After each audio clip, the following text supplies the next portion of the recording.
Assalamualaikum warahmatullahi wabarakatuh. Salam sehat dan bahagia. Kembali lagi di channel Mandrois Ali Yusuf. Oke, seperti biasa yang akan saya bahas masih tetap seputar kesehatan lambung, GERD, dan siatifus kosmatis.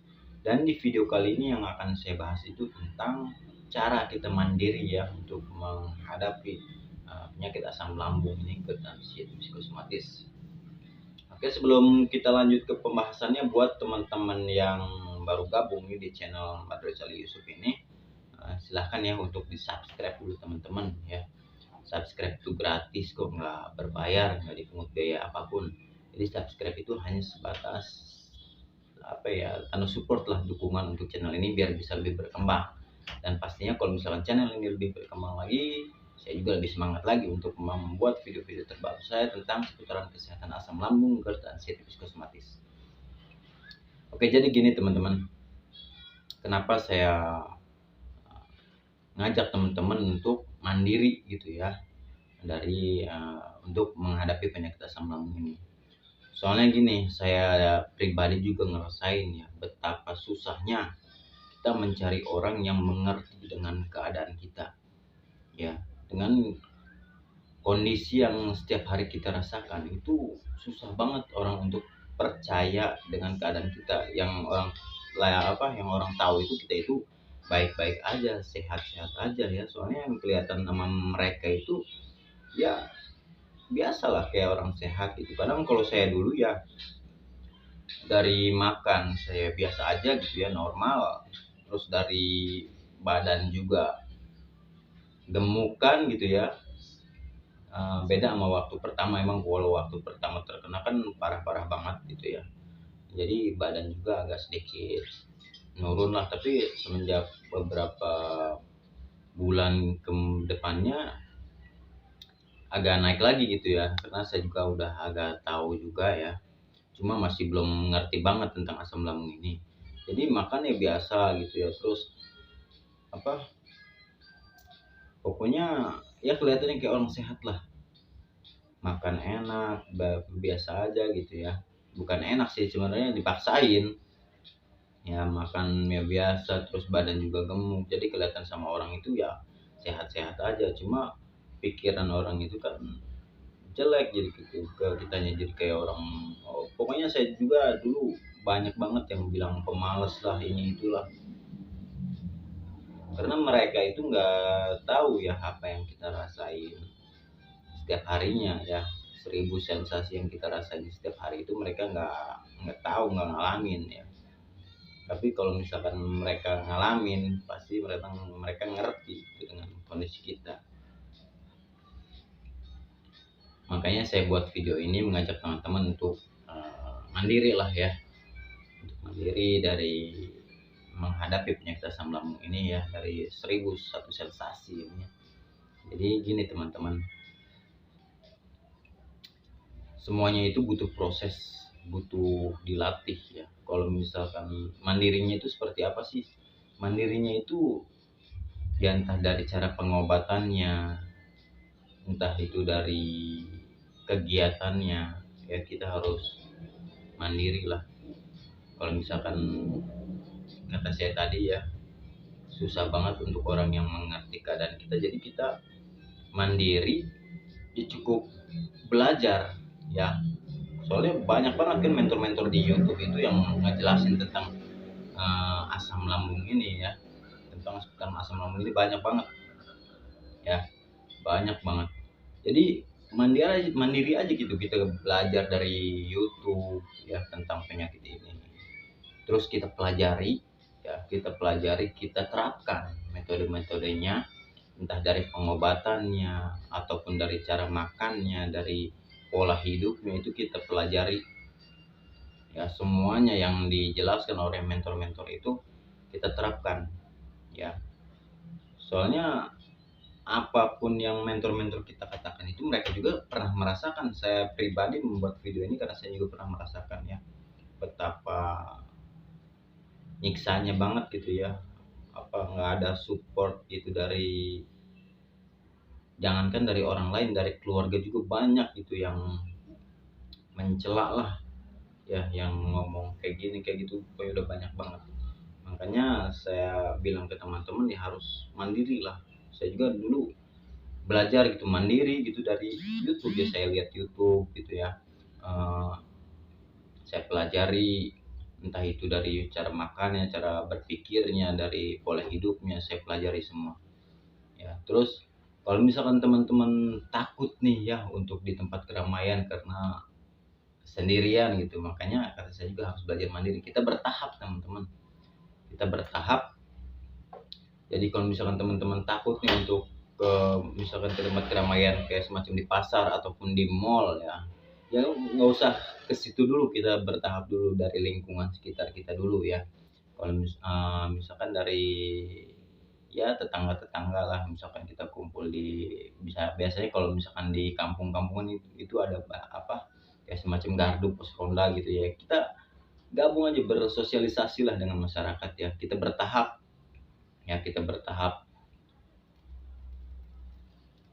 Jadi nggak usah langsung kita apa ke tempat yang benar-benar ramai dulu ya, kayak semacam lingkungan-lingkungan sekitar dulu. Tapi kalau misalkan kita udah mulai ada kemajuan nih, kita udah biasa aja, udah berani gitu ya ke tempat lingkungan sekitar kita ya, bersosialisasi dengan tetangga-tetangga kita, baru tahap ya teman-teman. Nah, kalau misalkan kita udah ada kemajuan ya, udah berani gitu ya bersosialisasi dengan teman-teman, dengan masyarakat lingkungan sekitar kita, baru kita apa lebih ke tempat yang agak jauh lah, kalau misalkan ke pasar, kalau ke mall ya. Semuanya butuh proses ya, nggak instan. Saya juga sama, proses ya. Apalagi kalau saya dulu ya, kalau untuk melatih kemandirian saya itu, saya kalau misalkan udah ada kemajuan di lingkungan ini, saya pribadi saya nyari tempatnya ke tempat yang sepi banget, kayak misalkan di ke sawah. Kalau saya ke sawah ya, jadi kan kalau di sawah itu kan kalau lagi nggak apa musim nyawa kan sepi ya, saya ya ke sawah lah, ke saung gitu kan, di tengah sawah kadang ada suka saung gitu ya, gubung lah. Terus saya menyendiri aja gitu di situ gitu, sambil apa ya, menikmati pemandangan-pemandangan. Jadi bagusnya itu sambil apa, relaksasi lah kita ya, sambil relaksasi itu bagus banget teman-teman. Relaksasi itu ya sangat berpengaruh ya untuk pikiran kita ya, sangat bagus banget. Jadi eh, makanya apa ya, ada yang namanya hipnoterapi itu kan untuk eh, membantu apa, untuk meringankan lah pemikiran kita ya. Jadi jangan terus-terusan berpikir, kita itu apa, otak juga harus ada rileksnya, harus ada tenangnya ya. Soalnya kalau misalkan penderita gangguan asam lambung beransiety psikosomatis ya, anxiety disorder itu kan tiap hari ya, yang ada di pikirannya itu takut, cemas, gelisah. Jadi otak itu terus-terusan berpikir. Contoh kalau misalkan apa ya, tangan kita lah kita gerakin terus-terusan ya, itu udah pasti kan pegal banget. Sama otak juga kalau terus-terusan berpikir nggak ada istirahatnya, pegel. Timbulnya apa, kalau otak kita pegel itu timbulnya kayak semacam pusing, kelayangan itu. Jadi ya kalau misalkan cara teman apa, cara mengatasi kelayangan itu sendiri pun ya harus kayak gitu teman-teman. Jadi teman-teman itu harus sering-sering melakukan relaksasi lah ya, harus relaksasi biar pemikiran teman-teman itu apa ya, jernih lagi lah gitu, nggak terlalu kaku ya, nggak terus-terusan mikirin hal-hal yang nggak jelas menurut saya ya.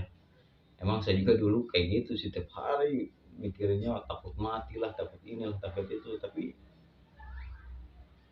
dibalik lagi ya, yang namanya mati itu kan udah ibaratnya udah ada yang ngatur ya. Di pokoknya udah ada yang ngatur lah, udah tercatat itu yang namanya mati segala macam, itu udah tercatat di Lauhul Mahfuz ya. Jadi walaupun kita takuti juga, yang namanya kematian itu pasti ada gitu ya. Semua orang itu pasti yang takut memang sama yang namanya kematian, itu pasti takut. Cuma beda dengan orang-orang anxiety, itu sangat berlebihan gitu menyikapi kisah gitu itu ya, sangat berlebihan. Dia itu kecemasannya itu berlebih, sampai-sampai setiap hari itu dipikirkan. Terus kalau misalkan ada mobil ambulan lewat tuh udah takutnya kayak apa, ngedengar tetangga mati itu takutnya juga udah bikin gemeteran ya. Pokoknya berat banget lah. Jadi saya ngajak teman-teman untuk belajar mandiri ya, belajar mandiri, udah nggak usah ditakutin hal-hal yang nggak jelas gitu ya. Kalau misalkan teman-teman kayak gitu terus sampai kapanpun nggak bakal bisa sembuh ya. Harus dilawan lah. Jadi bukan masalah dilawan kayak gimana ya, pokoknya harus bertahap teman-teman ya, jangan sekaligus. Emang nggak bisa sekaligus, semuanya butuh proses ya. Kata saya tadi harus dari lingkungan sekitar dulu. Terus kalau misalkan udah ada kemajuan nih, kita udah berani bersosialisasi, udah biasa aja gitu, baru kita cari tempat-tempatnya lain lah, kayak misalkan ke yang agak jauh, ke mall atau ke pasar. Saya juga dulu kalau misalkan nganter misalkan apa ke pasar ataupun ke main ke mall itu udah gemeteran banget ya, udah gemeteran banget. Padahal itu sama teman gitu ya, sama teman, tapi beda banget, gemeteran aja gitu rasanya. Tapi seiring berjalannya waktu, karena saya lakukan terus itu alhamdulillah gitu ya, sampai ya biasa-biasa aja gitu. Sekarang juga kemana-mana juga udah biasa gitu ya. Gitulah teman-teman, kita butuh proses untuk penyembuhan, entah dari eh, pengobatan lambungnya ya, ataupun dari psikisnya. Yang paling terpenting itu ya kita harus jaga 3P ya teman-teman, jaga 3P-nya dengan baik, dari pola makannya, pola pikirnya, pola hidupnya ya, sambil dilatih gitu, sambil kita menjaga tiga pola ini. Soalnya kalau misalkan salah satu dari ketiga pola ini kita abaikan, itu sangat sulit teman-teman untuk sembuh, sulit banget ya. Kalau misalkan kita apa, makannya misalkan kita ya jaga, pola pikir yang nggak kita jaga, sama aja. Kalau misalkan pola pikir yang kita jaga, pola makan yang kita jaga, apalagi berantakan ya. Terus dari pola hidupnya, kalau misalkan pola makan, pola pikir yang udah kita jaga, tapi pola hidupnya kita nggak jaga, kayak semacam olahraga, terus berjemur lah ya, tiap hari itu harus yang namanya olahraga, terus berjemur ya di pagi hari itu harus dilakuin teman-teman, biar eh, ini peredaran darah kita lancar ya, apalagi berjemur kan bagus ya. Setiap pagi itu harus dilakuin teman-teman kalau mataharinya ada. Tapi kalau sekarang kayaknya lagi musim hujan gini susah ya untuk cari matahari. Nggak apa-apa, yang penting olahraga teman-teman, setiap hari harus teman-teman lakuin. Kalau misalkan pagi hari nggak sempat, siang hari nggak apa-apa. Kalau misalkan siang hari nggak sempat, malam hari juga nggak apa-apa ya. Yang penting olahraga harus dilakuin. Pola makan, pola pikir, pola hidup itu harus benar-benar dijaga, harus benar-benar dilakuin ya. Kalau misalkan ketiga pola ini udah bisa teman-teman lakuin, udah bisa teman-teman terapkan dengan baik, insya Allah ya, insya Allah akan pulih, akan sehat kembali ya. Dari pola makan harus kita perbaiki dulu supaya si lambungnya kita itu kuat teman-teman. Si lambung kita, kalau misalkan lambung kita udah kuat, dan dia tidak akan menimbulkan sensasi ya, nggak akan menimbulkan sensasi yang bisa menimbulkan pola pikir kita itu kambuh. Dari pola makan ya, dari pola makan itu makanya harus benar-benar kita jaga supaya tidak menimbulkan sensasi ya. Kalau misalkan timbul, soalnya pola pikir kita kacau itu karena sensasi yang kita rasakan ya. Jadi polanya seperti itulah ya teman-teman. Pola makan dulu ya harus kita jaga. Kalau misalkan pola makan kita udah jaga, udah nggak ada lagi sensasi yang kita rasakan, itu udah pasti pola pikir kita juga akan membaik ya, karena udah nggak ada sensasi nih yang kita rasakan. Jadi pola pikir kita juga perlahan-lahan akan membaik. Jadi kalau misalkan nantinya ada kambuh lagi lah ya, ibaratnya ada timbul sensasi lagi, dia nggak bakal terlalu kaget lah ya, apalagi kalau misalkan kita udah paham ya. Jadi kita ketahui dulu, makanya saya udah pernah bikin juga ya di video saya yang sebelumnya, mengenali penyebab kambuhnya asam lambungnya. Jadi kalau misalkan kita udah mengenali penyebab kambuhnya asam lambung kita ini, kita pasti tahu gitu ya. Oh, kalau misalkan kita kambuh nih, saya misalkan habis makan apa, ataupun saya habis kedinginan nih, jadi kambuh.